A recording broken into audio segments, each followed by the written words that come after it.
بسم اللہ الرحمن الرحیم۔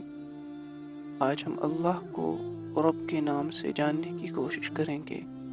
رب کے معنی ہے مربی اور تمام بندوں کی تربیت و پرورش کرنے والا۔ علماء فرماتے ہیں کہ تربیت کی دو قسمیں ہیں، ایک تربیت عامہ اور دوسری تربیت خاصہ۔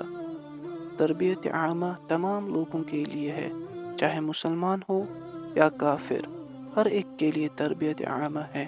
اور تربیت خاصہ اللہ نے صرف مسلمانوں کے لیے رکھی ہے۔ کسی کی شہرت، کسی کی دولت دیکھ کر یہ نہ سمجھا جائے کہ یہ کامیاب بندہ ہے یا بندی ہے، یا اللہ اس بندے یا بندی سے راضی ہے، بلکہ کامیاب بندہ وہ ہے جس کی تربیت خاصہ ہو گئی ہو، اور تربیت خاصہ دین اسلام ہے۔ اور رب وہ نام ہے جو تمام انبیاء علیہ السلام نے اپنی دعاؤں میں استعمال کیا ہے، جیسا کہ آدم علیہ السلام نے ربنا ظلمنا انفسنا وإن لم تغفر لنا وترحمنا لنكونن من الخاسرين۔